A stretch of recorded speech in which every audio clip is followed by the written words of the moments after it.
नमस्कार, आप देख रहे हैं लोकसभा टीवी और आपके साथ मैं हूं दीक्षा कोहली। कार्यक्रम लोकतंत्र समाचार में आप सभी का बहुत बहुत स्वागत है। भारत को विश्व के सबसे बड़े लोकतंत्र के रूप में जाना जाता है। भारत 1947 में अपनी आजादी के बाद एक लोकतांत्रिक राष्ट्र बन गया था। उसके बाद भारत के नागरिकों को वोट देने का अधिकार मिला। भारत सहित दुनिया के कई देशों में लोकतांत्रिक शासन प्रणाली लागू है। हमारे देश का लोकतंत्र संप्रभु, समाजवाद, धर्मनिरपेक्ष, लोकतांत्रिक गणराज्य सहित 5 लोकतांत्रिक सिद्धांतों पर कार्य करता है। और हम इस खास कार्यक्रम में बात करते हैं लोकतंत्र से जुड़े समाचारों की। तो चलिए करते हैं कार्यक्रम की शुरुआत समाचार संक्षेप के साथ।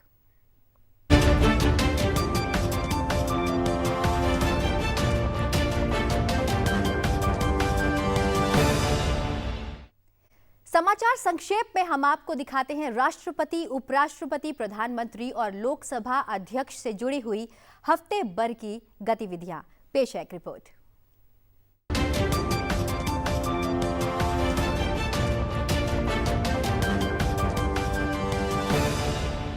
दस दिसंबर 2020 ये तारीख भारतीय लोकतंत्र के इतिहास में स्वर्णिम अक्षरों से लिखी जाएगी। इसी दिन रखी गई भारत की नई संसद भवन की इमारत की नींव। इस भूमि पूजन को किया प्रधानमंत्री नरेंद्र मोदी ने। इस अवसर पर लोकसभा अध्यक्ष ओम बिरला भी उनके साथ मौजूद रहे। इस अवसर पर राष्ट्रपति रामनाथ कोविंद और उपराष्ट्रपति एम वेंकैया नायडू के भाषणों को भी पढ़कर सुनाया गया। प्रधानमंत्री नरेंद्र मोदी ने 6 दिसंबर को बाबा साहेब भीमराव अंबेडकर के महापरिनिर्वाण दिवस पर उनकी पुण्य स्मृति को सादर नमन किया। 7 दिसंबर को सशस्त्र सेना झंडा दिवस के मौके पर प्रधानमंत्री नरेंद्र मोदी ने सैनिकों को शुभकामनाएं ज्ञापित की। प्रधानमंत्री ने उत्तर प्रदेश में आगरा मेट्रो प्रोजेक्ट के निर्माण कार्य का वीडियो कॉन्फ्रेंसिंग के जरिए उद्घाटन भी किया। शहरी मामलों के केंद्रीय मंत्री हरदीप सिंह पुरी और उत्तर प्रदेश के मुख्यमंत्री योगी आदित्यनाथ ने आगरा के 15 बटालियन PAC मैदान में आयोजित हुए इस कार्यक्रम में हिस्सा लिया। ये प्रोजेक्ट आगरा के लोगों की जिंदगी आसान करेगा और आगरा आने वाले पर्यटकों के लिए भी मददगार साबित होगा। प्रधानमंत्री नरेंद्र मोदी ने मंगलवार 8 दिसंबर को इंडिया मोबाइल कांग्रेस कार्यक्रम को संबोधित किया। प्रधानमंत्री ने अपने संबोधन में कहा कि टेलीकॉम सेक्टर ने भारत के विकास में अहम भूमिका निभाई है। आज इस कार्यक्रम में सेक्टर के दिग्गज मौजूद हैं। उन्होंने कहा कि सेक्टर तेजी से आगे बढ़ रहा है, लेकिन अभी भी लंबी दूरी हासिल करना बाकी है। प्रधानमंत्री नरेंद्र मोदी ने कहा कि आज दुनिया और देश में मोबाइल ने कितना इम्पैक्ट डाला है, 10 साल पहले इसका अंदाजा लगाना मुश्किल था। उन्होंने कहा कि अब हमें इस ओर ध्यान देना चाहिए कि कैसे किसान, हेल्थ सेक्टर, शिक्षा और अन्य क्षेत्रों में इसके जरिए आम लोगों के जीवन में बदलाव लाया जा सके। 8 दिसंबर को ही प्रधानमंत्री ने कतर के शेख तमीम बिन हम्माद से फोन पर बातचीत की। इस बातचीत की जानकारी उन्होंने ट्वीट कर दी। मंगलवार को कुवैत में शेख सबा अल खालिद अल सबा को फिर से प्रधानमंत्री पद के लिए नियुक्त किया गया। इस अवसर पर प्रधानमंत्री नरेंद्र मोदी ने उन्हें शुभकामनाएं दी। 9 दिसंबर को प्रधानमंत्री ने जानकारी देते हुए बताया कि केंद्रीय मंत्रिमंडल ने PM वानी स्कीम को मंजूरी दे दी है। इसके तहत पूरे देश में वाईफाई की सुविधा अब उपलब्ध होगी। प्रधानमंत्री नरेंद्र मोदी ने गुरुवार 10 दिसंबर को भूमि पूजन के साथ ही 4 मंजिला नए संसद भवन की आधारशिला रखी। इसका निर्माण कार्य भारत की स्वतंत्रता की 75वीं वर्षगांठ तक पूरा कर लिए जाने की संभावना है। वैदिक मंत्रोच्चार के बीच भूमि पूजन कार्यक्रम आरंभ हुआ और इसके संपन्न होने के बाद शुभ मुहूर्त में प्रधानमंत्री ने परंपरागत विधि विधान के साथ आधारशिला रखी। इस मौके पर प्रधानमंत्री नरेंद्र मोदी ने कहा कि आज का दिन ऐतिहासिक है। देश में अब भारतीयता के विचारों के साथ नई संसद बनने जा रही है। हमारे सभी देशवासी मिलकर संसद के नए भवन का निर्माण करने जा रहे हैं। प्रधानमंत्री ने कहा कि अगर हम अपने लोकतंत्र का गुणगान करेंगे तो वो दिन दूर नहीं जब दुनिया कहेगी India is mother of democracy. राष्ट्रपति रामनाथ कोविंद ने 6 दिसंबर को बाबा साहेब भीमराव अंबेडकर के महापरिनिर्वाण दिवस पर उनकी पुण्य स्मृति को सादर नमन किया। 7 दिसंबर को सशस्त्र सेना झंडा दिवस मनाया गया। इस अवसर पर राष्ट्रपति से केंद्रीय सैनिक बोर्ड के सदस्यों ने मुलाकात की और राष्ट्रपति को भी सेना का झंडा लगाया गया। इस दिन भारतीय सेना अपने बहादुर जवानों के कल्याण के लिए भारत की जनता से धन संग्रह करती है। विपक्षी दलों का एक प्रतिनिधिमंडल बुधवार 9 दिसंबर की शाम राष्ट्रपति रामनाथ कोविंद से मिला और किसान आंदोलन से संबंधित एक मेमोरेंडम उन्हें सौंपा। उपराष्ट्रपति एम वेंकैया नायडू ने रविवार 6 दिसंबर को बाबा साहेब भीमराव अंबेडकर के महापरिनिर्वाण दिवस के मौके पर उन्हें श्रद्धा सुमन अर्पित किए। सशस्त्र सेना झंडा दिवस के अवसर पर 7 दिसंबर को सैनिकों के सम्मान में उपराष्ट्रपति ने ट्वीट किया। उन्होंने ट्वीट कर देश के लिए शहीद हो चुके सैनिकों को याद किया। 7 दिसंबर को ही उपराष्ट्रपति central institute of fisheries technology Visakhapatnam पहुंचे। इस दौरान उन्होंने ICAR का संग्रहालय भी देखा। उपराष्ट्रपति ने ICAR इंस्टीट्यूट के वैज्ञानिकों, अधिकारियों और उनके परिजनों से भी मुलाकात की। अपने भाषण में उपराष्ट्रपति ने देश में आई ब्लू रेवोल्यूशन का जिक्र किया। 8 दिसंबर को उपराष्ट्रपति ने दी इंडस एंटरप्रेन्योर ग्लोबल समिट 2020 का वर्चुअली उद्घाटन किया। इस समिट में केंद्रीय मंत्री नितिन गडकरी समेत कई बड़े व्यवसायी भी शामिल हुए। 9 दिसंबर को उपराष्ट्रपति ने अंतर्राष्ट्रीय भ्रष्टाचार निरोधक दिवस के मौके पर ट्वीट किया। उन्होंने लिखा कि अंतर्राष्ट्रीय भ्रष्टाचार निरोधक दिवस पर हमारे राष्ट्रीय जीवन से इस कुवृत्ति को मिटाने का आह्वान करता हूँ। भ्रष्टाचार समावेशी आर्थिक विकास के लिए बाधा है। यह दुर्बल वर्गों को विकास से वंचित रखता है, समाज में मानवीय संवेदना और संस्कारों को समाप्त कर देता है। उपराष्ट्रपति ने गुरुवार 10 दिसंबर को नए संसद भवन के शिलान्यास के मौके पर सभी देशवासियों को बधाई दी। उन्होंने इस मौके पर लिखा कि ये भवन 21वीं सदी के भारत को दुनिया के सामने पेश करने का काम करेगा। लोकसभा अध्यक्ष ओम बिरला ने 6 दिसंबर को बाबा साहेब भीमराव अंबेडकर के महापरिनिर्वाण दिवस के मौके पर उन्हें श्रद्धा सुमन अर्पित किए। इसके साथ ही लोकसभा अध्यक्ष ने परमवीर चक्र से सम्मानित शहीद मेजर होशियार सिंह की पुण्यतिथि पर उन्हें नमन किया। 7 दिसंबर को लोकसभा अध्यक्ष ने सशस्त्र सेना झंडा दिवस के मौके पर ट्वीट कर लिखा कि यह सीमाओं की रक्षा को तत्पर वीर सैनिकों के प्रति सद्भावना प्रदर्शित करने का दिन है।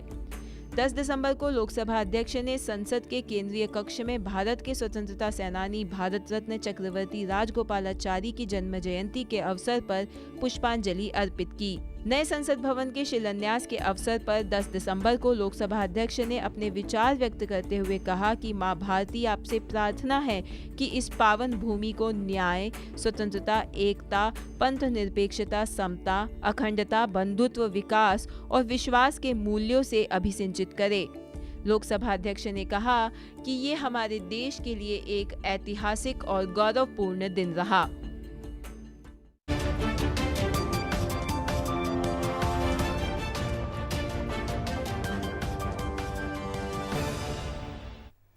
तो ये थी हमारी सहयोगी दीप्ति दुबे की रिपोर्ट। अब बढ़ते हैं अगले सेगमेंट की ओर। सिर्फ भारत ही नहीं, पूरी दुनिया में कई ऐसे देश हैं जहां पर लोकतांत्रिक प्रणाली को अपनाया गया है। हमारा अगला सेगमेंट इसी पर आधारित है। बढ़ते हैं और बात करते हैं दुनिया के लोकतंत्र की। हमारा अगला सेगमेंट है विश्व में लोकतंत्र।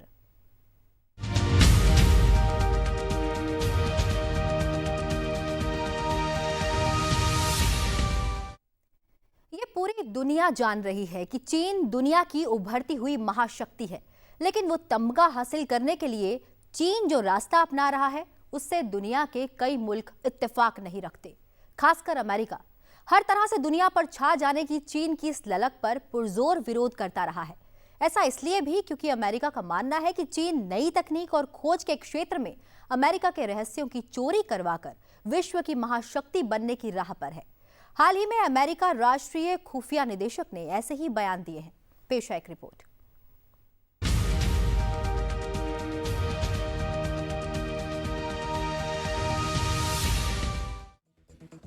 अमेरिका के राष्ट्रीय खुफिया निदेशक जॉन रेडक्लिफ ने कहा है कि द्वितीय विश्व युद्ध के बाद से चीन लोकतंत्र और स्वतंत्रता के लिए सबसे बड़ा खतरा बन गया है।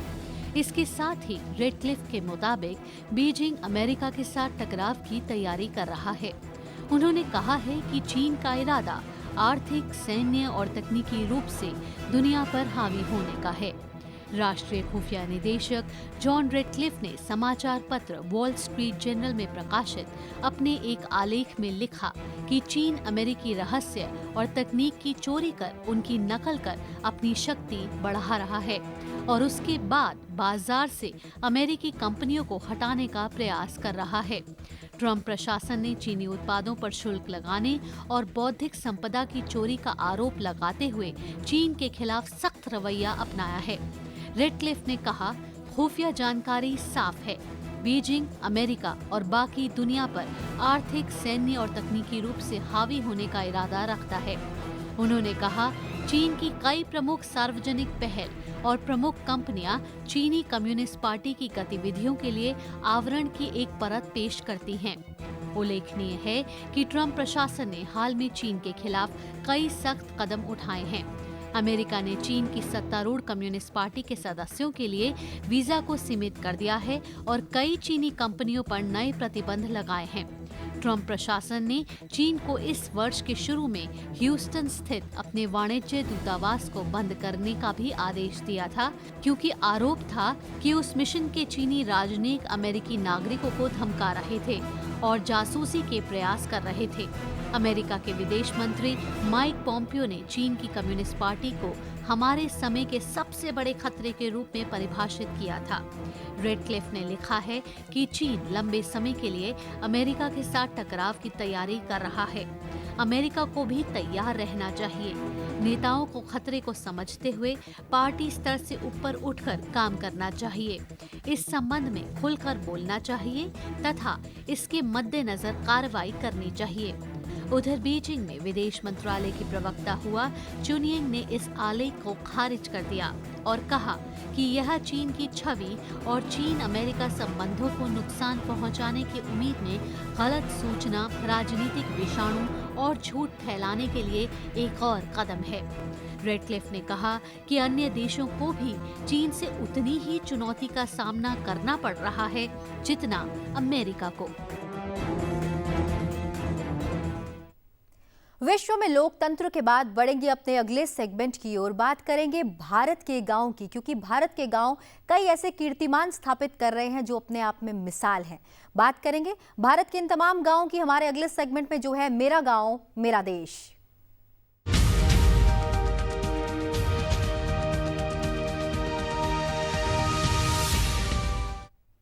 मेरा गांव मेरा देश सेगमेंट में आज बात करेंगे उत्तराखंड के टंडोल गांव की, जहां की ग्राम पंचायत निर्विरोध चुनी गई है और ग्राम विकास से जुड़े सभी फैसले लोग आपस में ही मिलकर कर लेते हैं। क्या है इस गांव में और खास, आइए आपको बताते हैं इस रिपोर्ट के जरिए। लोकतंत्र समाचार के मेरा गांव मेरा देश सेगमेंट में आज हम बात कर रहे हैं उत्तरकाशी जिले के टंडोल गांव की। जब लोग एकजुट होते हैं और सबके लिए सोचते और करते हैं तो जो भावना पनपती है वो लोकतंत्र के लिए बहुत ही महत्वपूर्ण है। लोकतंत्र का मतलब ही है कि लोगों के द्वारा चलाया जाने वाला तंत्र या शासन, जो हमें टंडोल गांव में देखने को मिला। गांव में आने वाली किसी भी आपदा का टंडोल के लोग मिलकर सामना करते हैं। गांव के युवा तरक्की के सपने देखते हैं और उसे साकार करने की कोशिश में लगे हैं। फैसला लेने का अधिकार इसलिए होना चाहिए क्योंकि यदि हमारे पास साधन होंगे तो हम सबसे पहले उनका प्रयोग कहाँ पे करेंगे या हमारी सबसे पहले ज़रूरत क्या होगी, तो वो हम इसमें मतलब फैसला कर सकते हैं। अक्सर देखा जाता है कि चुनाव के मौसम में गांव और शहरों में राजनीतिक माहौल बहुत गर्म हो जाता है और अनेक पार्टियों के कार्यकर्ताओं के बीच हिंसक झड़पें हो जाती हैं, जिससे सामाजिक सौहार्द बिगड़ जाता है। ग्राम पंचायत का जब चुनाव होता है तो उस समय जो है पार्टीबाजी होती है, आपस में विरोध होते हैं। इसलिए हमने ये सोचा कि आपस में हमारा विरोध न हो, पार्टीबाजी न हो, हम मिल भाईचारा बनाए रखें, तालमेल अपना बनाए रखें, जिससे हमारा विकास हो, आपसी तालमेल अच्छा हो। इसीलिए हमने सभी लोगों ने 2-4 लोगों ने बैठ करके सभी लोगों को समझाया कि हमारा जो प्रधान है उसको हम निर्विरोध चुनेंगे, ताकि हमारा प्यार प्रेम, हमारा जो रीति रिवाज वो अच्छे ढंग से मनाया जाए। इसीलिए हमने जो है निर्विरोध प्रधान चुना है। जब ग्राम पंचायत का चुनाव होता है तो उसमें दुनिया भर का पैसा इन्वेस्ट होता है और अगर निर्विरोध प्रधान चुना जाता है तो उसमें सबसे मेन बात ये होती है कि 2-3 पार्टियों का खर्च बच जाता है। लोकतंत्र को जीवित रखने और आपसी सहभागिता को बनाए रखने के लिए टंडोल गांव के लोगों ने बहुत ही अच्छा फैसला लिया है। गांव वालों ने ग्राम प्रधान या सरपंच का चुनाव निर्विरोध किया है। निर्विरोध प्रधान होना चाहिए पंच योजना में, बस ज़्यादा क्या है, आपस में प्रेम रहना चाहिए, पार्टियाँबाजी नहीं होनी चाहिए।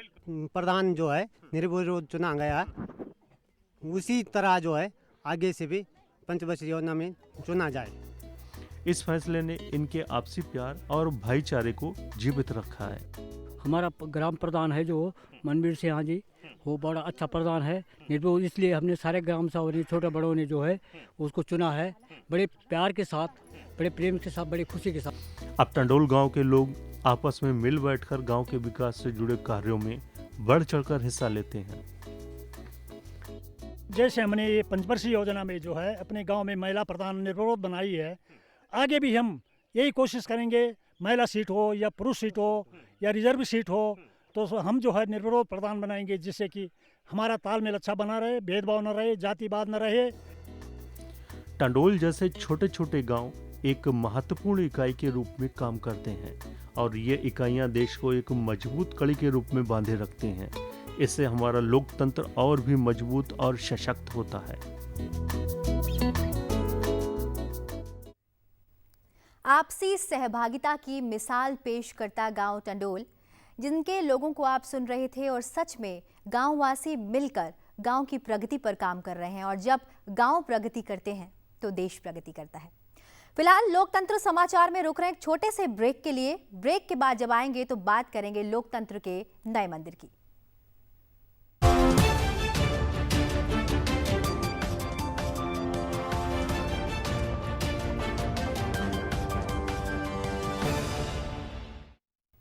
ब्रेक के बाद एक बार फिर आप सभी का बहुत बहुत स्वागत है लोकतंत्र समाचार में।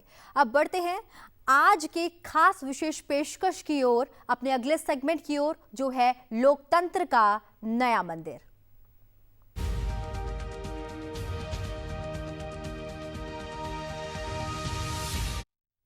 प्रधानमंत्री नरेंद्र मोदी ने 10 दिसंबर को भूमि पूजन करने के साथ ही नए संसद भवन की आधारशिला रखी। 4 मंजिला नया संसद भवन का निर्माण कार्य भारत की स्वतंत्रता की 75वीं वर्षगांठ तक पूरा किए जाने की संभावना है। लोकसभा अध्यक्ष ओम बिरला, विभिन्न राजनीतिक दलों के नेता, केंद्रीय गृह मंत्री अमित शाह, रक्षा मंत्री राजनाथ सिंह सहित कई केंद्रीय मंत्री, बड़ी संख्या में सांसद और कई देशों के राजदूत इस ऐतिहासिक अवसर के गवाह बने। नया भवन आत्मनिर्भर भारत की दृष्टि का एक स्वाभाविक हिस्सा है, जो 2022 में स्वतंत्रता की 75वीं सालगिरह पर न्यू इंडिया की जरूरतों और आकांक्षाओं को प्रतिबिंबित करेगा। कैसा होगा लोकतंत्र का ये नया मंदिर, आइए देखते हैं।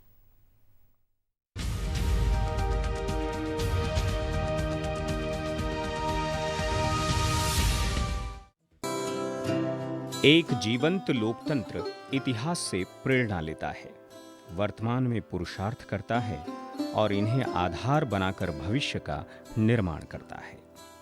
भारत ने एक सफल और क्रियाशील लोकतंत्र के रूप में पूरे विश्व में जो प्रतिष्ठा हासिल की है, उसके पीछे प्रेरणा, पुरुषार्थ और भविष्य की कल्पना के इन सुविचारित त्रिआयामों का सुंदर समन्वय है। नित्य नूतन चिर पुरातन कही जाने वाली भारतीय संस्कृति ने चरैवेति के वेद सूत्र को जीवन का आधार बनाया है। संकटों का समाधान ढूंढना, समस्याओं का हल निकालना और आपदा को अवसर में बदलना हमारी शैली रही है। संगच्छध्वम संवदध्वम संवो मनांसी जानताम के अनुगामी हम भारतीयों ने ही दुनिया को लोकतंत्र का पहला पाठ पढ़ाया। वेद काल की सभा, समिति और विदत से आगे बढ़ते हुए हमने वर्तमान समय में दुनिया के सबसे विशाल लोकतंत्र की भी स्थापना की। लोकतंत्र के साथ चलते हुए समय की आवश्यकताओं को समझना और उस अनुरूप परिवर्तन करना हमारा स्वभाव रहा है। भविष्य में हमारे संवैधानिक दायित्वों को पूरा करने के लिए ये भवन में विस्तार की संभावना नहीं है। ऐसे में एक नए संसद भवन की आवश्यकता है। संसद के दोनों सदनों के माननीय सदस्यों की ये इच्छा थी कि विश्व के सबसे बड़े कार्यशील एवं जीवंत लोकतंत्र के लिए नए संसद भवन का निर्माण हो, जो भारतीय संस्कृति की विविधता को समेटते हुए भविष्य की आवश्यकताओं को पूरा कर सके। नया संसद भवन लोकतंत्र की संवैधानिक आवश्यकताओं की दिशा में उठाया गया एक कदम है और इसका शिलान्यास एक नए युग का सूत्रपात। यह एक तरह से नए भारत की नींव है। नए संसद भवन की नींव जितनी सुदृढ़ होगी, लोकतंत्र का विचार हमें उतना ही अनुप्राणित करता रहेगा। आज का दिन बहुत ही ऐतिहासिक है। आज का दिन भारत के लोकतांत्रिक इतिहास में मील के पत्थर की तरह है। भारतीयों द्वारा भारतीयता के विचार से ओतप्रोत भारत के संसद भवन के निर्माण का शुभारंभ हमारी लोकतांत्रिक परंपराओं के सबसे अहम पड़ाव में से एक है। भारत की सांस्कृतिक विविधता का परिचय देने वाला यह भवन आत्मनिर्भर भारत का सुंदर प्रतीक होगा। 19 मार्च 2020 को जनरल पर्पज कमेटी मीटिंग में नए भवन के निर्माण को लेकर विस्तृत चर्चा की गई। नए संसद भवन की कल्पना को मूर्त रूप देने के लिए लोकसभा अध्यक्ष ओम बिरला की अध्यक्षता में अलग अलग दौर में संबंधित एजेंसियों के साथ बैठकें होती रही।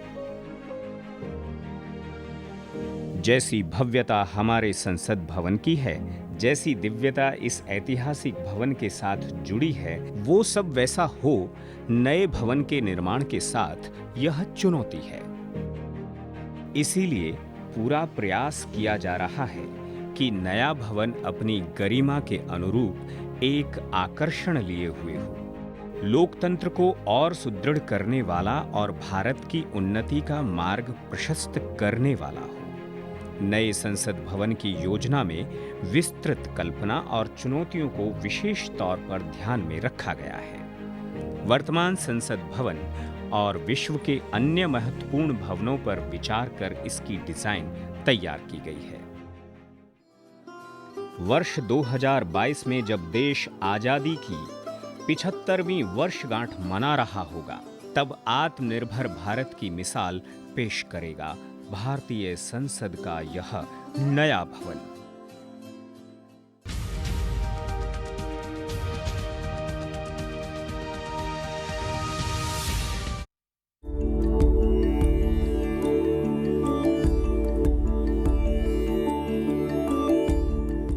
माननीय प्रधानमंत्री जी द्वारा नए संसद भवन की स्मृति पट्टिका का अनावरण, जिस पर अंकित है 10 दिसंबर 2020 की वो तारीख जब कोरोना काल में पूरा विश्व आशंकित है। भारत बढ़ चला है नए संकल्पों की ओर। एक देश के इतिहास में कुछ पल ऐसे होते हैं जो निर्णायक होते हैं, ऐतिहासिक होते हैं। आज नए संसद भवन के शिलान्यास का जो पल है वो कुछ ऐसा ही पल है। इस समय हम हैं उस शिलान्यास स्थल के पास, जो शिलापट है आप देख सकते हैं, और नया संसद भवन जिसका शिलान्यास देश के प्रधानमंत्री नरेंद्र मोदी जी के हाथों हुआ और गरिमामयी उपस्थिति लोकसभा के अध्यक्ष ओम बिरला जी की, और संसद भवन का प्रांगण गुरुवार 10 दिसंबर। जब हम लोकतंत्र की बात करते हैं तो भारत के प्राचीन इतिहास में जाते हैं, और आज लोकतंत्र के इतिहास में एक गौरवशाली दिन है जब स्वाधीन भारत का अपना संसद भवन होगा। हम जब देश के स्वतंत्रता की 75वीं वर्षगांठ मना रहे होंगे तो यह भवन लोकतंत्र की प्रेरणा का भी काम करेगा, उसका साक्षी भी होगा। और अगले कुछ वर्षों में जब हम देश की स्वतंत्रता की 100वीं वर्षगांठ मनाएंगे तो यह भवन उसका भी साक्षी होगा, उस दिशा में भी हमें प्रेरित करता रहेगा।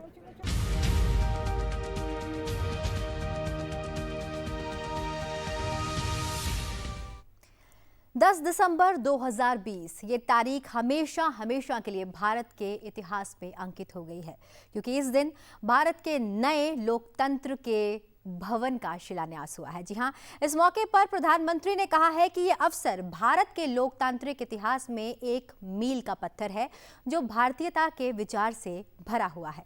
उन्होंने कहा कि भारत के संसद भवन के निर्माण की शुरुआत हमारी लोकतांत्रिक परंपराओं के सबसे महत्वपूर्ण चरणों में से एक है। उन्होंने देशवासियों का आह्वान करते हुए कहा कि वे साथ मिलकर संसद के इस नए भवन का निर्माण करें। साथ ही प्रधानमंत्री ने उस क्षण को याद किया जब उन्होंने वर्ष 2014 में संसद सदस्य के रूप में पहली बार संसद भवन में प्रवेश किया था। उन्होंने कहा कि पहली बार संसद भवन में प्रवेश करने से पहले उन्होंने सिर झुकाया और लोकतंत्र के इस मंदिर को प्रणाम किया। उन्होंने कहा कि नए संसद भवन में कई नई चीजें तैयार की जा रही हैं जो संसद सदस्यों की दक्षता में वृद्धि करेंगी और उनकी कार्य संस्कृति को आधुनिक बनाएंगी।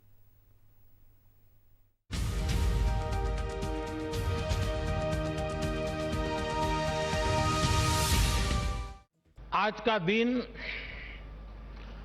बहुत ही ऐतिहासिक है। आज का दिन भारत के लोकतांत्रिक इतिहास में मील के पत्थर की तरह है। भारतीयों द्वारा भारतीयता के विचार से ओतप्रोत भारत के संसद भवन के निर्माण का शुभारंभ हमारी लोकतांत्रिक परंपराओं के सबसे अहम पड़ाव में से एक है। हम भारत के लोग मिलकर अपनी संसद के इस नए भवन को बनाएंगे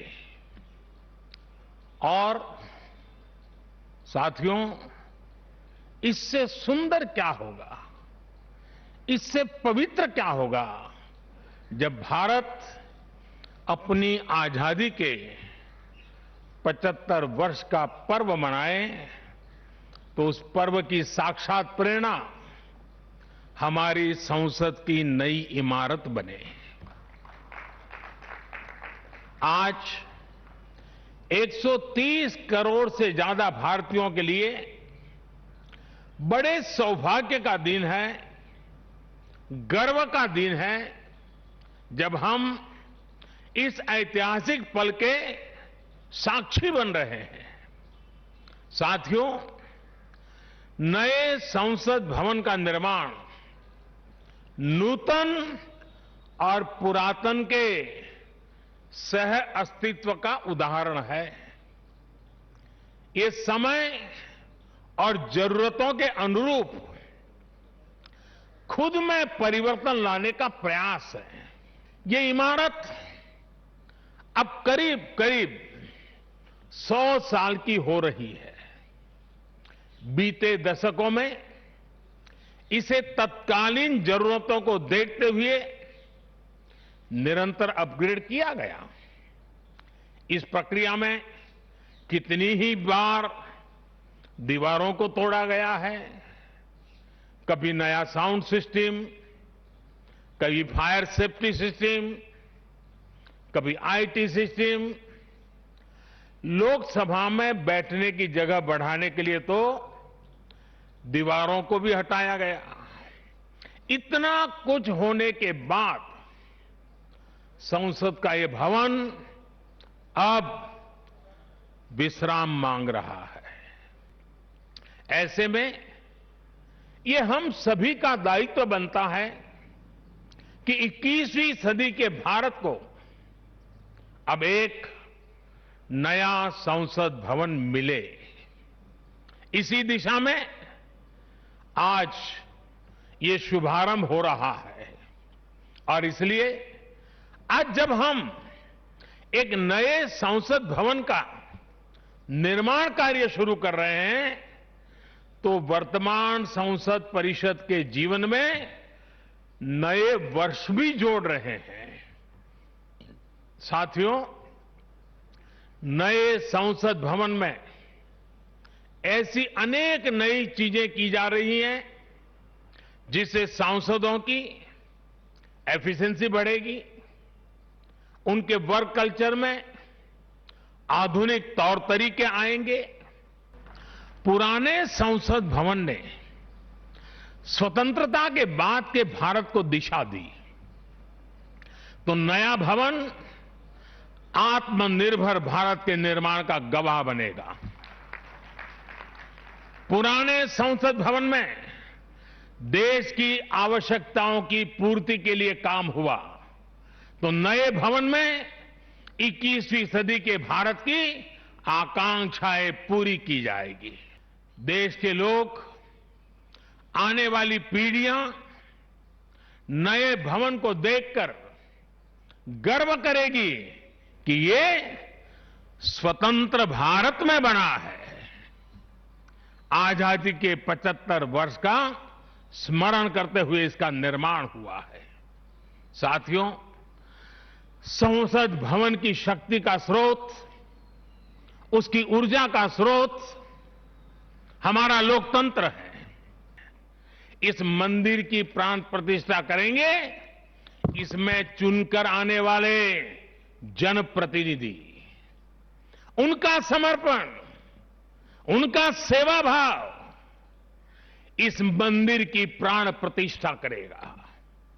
उनका आचार, विचार, व्यवहार इस लोकतंत्र के मंदिर की प्राण प्रतिष्ठा करेगा। भारत की एकता, अखंडता को लेकर किए गए उनके प्रयास इस मंदिर की प्राण प्रतिष्ठा की ऊर्जा बनेंगे। जब एक एक जनप्रतिनिधि अपना ज्ञान, अपना कौशल्य, अपनी बुद्धि, अपनी शिक्षा, अपना अनुभव पूर्ण रूप से यहां निचोड़ देगा, राष्ट्रहित में निचोड़ देगा, उसी का अभिषेक करेगा, तब इस नए संसद भवन की प्राण प्रतिष्ठा होगी। यहां राज्यसभा काउंसिल ऑफ स्टेट्स है, एक ऐसी व्यवस्था है जो भारत के फेडरल स्ट्रक्चर को बल देती है। राष्ट्र के विकास के लिए राज्य का विकास, राष्ट्र के विकास के लिए राज्य का विकास, राष्ट्र की मजबूती के लिए राज्य की मजबूती, राष्ट्र के कल्याण के लिए राज्य का कल्याण, इस मूलभूत सिद्धांत के साथ काम करने का हमें प्रण लेना है। आज जब संसद के नए भवन का शिलान्यास हो रहा है, तो देश को एक नए संकल्प का भी शिलान्यास करना है। हर नागरिक को नए संकल्प का शिलान्यास करना है।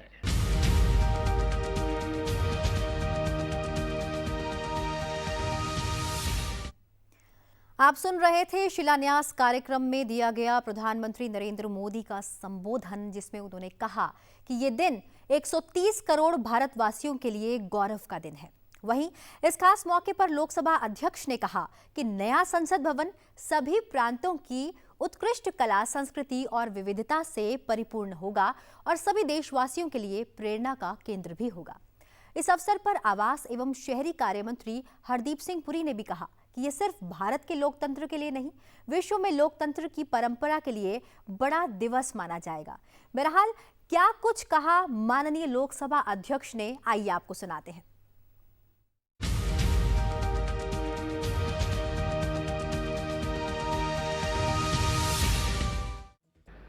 आज देश के लिए गौरव का दिन है। भारत के लोकतंत्र की मजबूती के स्तंभ संसद के नए भवन के शिलान्यास अवसर पर मैं समस्त देशवासियों का अभिनंदन करता हूं। लोकतंत्र की 70 वर्ष की यात्रा में भारत के नागरिक न्याय, स्वतंत्रता, पंथ निरपेक्षता, समता, एकता, अखंडता और बंधुत्व की भावना के प्रति संकल्पित रहे हैं। हमारे वर्तमान संसद भवन का निर्माण 1927 में केंद्रीय लेजिस्लेटिव असेंबली के रूप में हुआ है, जिसे अब 93 वर्ष हो चुके हैं। हमारी संसद लोगों के विश्वास और आकांक्षाओं की प्रतीक है। संसद भवन देश की आजादी, संविधान की रचना और अनेक ऐतिहासिक कानूनों के निर्माण की भी साक्षी रही है। लोकतंत्र के बढ़ते स्वरूप ने संसद और सांसदों का उत्तरदायित्व को बढ़ाया है। भविष्य में हमारे संवैधानिक दायित्वों को पूरा करने के लिए ये भवन में विस्तार की संभावना नहीं है। ऐसे में एक नए संसद भवन की आवश्यकता है। संसद के दोनों सदनों के माननीय सदस्यों की ये इच्छा थी कि विश्व के सबसे बड़े कार्यशील एवं जीवंत लोकतंत्र के लिए नए संसद भवन का निर्माण हो, जो भारतीय संस्कृति की विविधता को समेटते हुए भविष्य की आवश्यकताओं को पूरा कर सके। पिछले साल 5 अगस्त को संसद के दोनों सदनों ने माननीय प्रधानमंत्री जी से संसद के नए भवन के निर्माण के लिए आग्रह किया था। हम आजादी के 75 वर्ष पूर्ण करने जा रहे हैं। विकास के नए आयाम भी हमने तय किए हैं। देश की जनता का सपना है कि उन्हें संसद का एक नया आधुनिक भवन मिले। माननीय सांसदों एवं सदन की भावनाओं को देखते हुए माननीय प्रधानमंत्री जी ने संसद भवन के निर्माण की स्वीकृति दी और आज वह शुभ दिन आया है जब उनके कर कमलों द्वारा नए संसद भवन का भूमि पूजन और शिलान्यास हो रहा है। माननीय प्रधानमंत्री जी ने संसद के दोनों सदनों की भावनाओं का सम्मान किया, इसके लिए मैं उनका आभार प्रकट करता हूं। मुझे विश्वास है कि हम जल्द ही आधुनिक तकनीकी युक्त, सुरक्षित, पर्यावरण अनुकूल नए संसद भवन का निर्माण कार्य पूर्ण करने में सफल होंगे, जहां जनप्रतिनिधि जनता की आशाओं, अपेक्षाओं और उम्मीदों को कुशलता और दक्षता के साथ पूरा कर पाएंगे। भारत विश्व का सबसे बड़ा लोकतंत्र है। हमारे संवैधानिक मूल्यों और लोकतांत्रिक प्रक्रियाएं विश्व के लिए आदर्श है, जिसे देखने और समझने के लिए दुनिया भर के लोग आते हैं। संसद का नया भवन देश के सभी प्रांतों की उत्कृष्ट कला, संस्कृति और विविधताओं से परिपूर्ण होगा और सभी देशवासियों की प्रेरणा का केंद्र भी होगा। इस अवसर पर मैं माननीय राष्ट्रपति जी का, माननीय उपराष्ट्रपति जी का धन्यवाद देता हूं, जिनके आशीर्वचन तथा प्रेरणादायी संदेश हमेशा हमारा मार्गदर्शन करते रहेंगे। मैं माननीय प्रधानमंत्री जी का पुनः आभार व्यक्त करता हूं, जिन्होंने आज नए आत्मनिर्भर और समृद्ध भारत की संसद के नए भवन की नींव रखी है। मेरी कामना है ये भवन पूरे विश्व को अनादिकाल तक संवैधानिक और लोकतांत्रिक मूल्यों का आदर्श संदेश देता रहेगा। जय हिंद।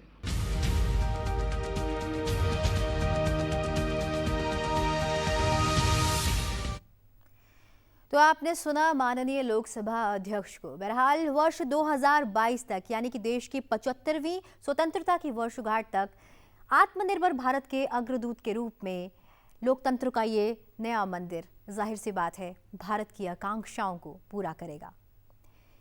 एक लोकतंत्र का मंदिर जो लगभग 100 वर्ष पूरे कर रहा है और एक लोकतंत्र का नया मंदिर, इसका शिलान्यास संपन्न हुआ है। एक झलक छोड़े जा रहे हैं, आपको दिखाएंगे लोकतंत्र का मंदिर और लोकतंत्र का नया मंदिर कैसा होगा उसकी एक झलक। लेकिन फिलहाल इस कार्यक्रम में बस इतना ही। अभी के लिए मुझे यानी कि दीक्षा कोहली को दीजिए इजाजत और आप देखते रहिए लोकसभा टीवी। नमस्कार।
पवित्रः पवित्रो वा सर्वावस्थाङ्गतोऽपि वा यस्मरेत् पुण्डरीकाक्षं सबाह्याभ्यन्तरः शुचिः पुण्डरीकाक्षः पुनातो पुण्डरीकाक्षः पुनातो पुण्डरीकाक्षः पुनातो येन बद्धो केशवाय नमः नारायणाय नमः माधवाय नमः गोविन्दाय नमः विष्णवे नमः मधुसूदनाय नमः त्रिविक्रमाय नमः वामनाय नमः श्रीधराय नमः ऋषिकेशाय नमः पद्मनाभाय नमः दामोदराय नमः श्रीमहागणपतये नमः लक्ष्मीनारायणाभ्यां नमः उमामहेश्वराभ्यां नमः वाणी हिरण्यगर्भाभ्यां नमः शचीपुरन्दराभ्यां नमः अरुन्धते वसिष्ठाभ्यां नमः सीतारामाभ्यां नमः दुर्गायै नमः गणपतये नमः क्षेत्रपालाय नमः वास्तुपुरुषाय नमः मातृभ्यो नमः पितृभ्यो नमः गुरुभ्यो नमः आचार्येभ्यो नमः इष्टदेवताभ्यो नमः कुलदेवताभ्यो नमः ग्रामदेवताभ्यो नमः स्थानदेवताभ्यो नमः वास्तुदेवताभ्यो नमः सर्वेभ्यो देवेभ्यो नमः। माननीय प्रधानमंत्री जी द्वारा नए संसद भवन की स्मृति पट्टिका का अनावरण, जिस पर अंकित है 10 दिसंबर 2020 की वो तारीख जब कोरोना काल में पूरा विश्व आशंकित है। भारत बढ़ चला है नए संकल्पों की ओर।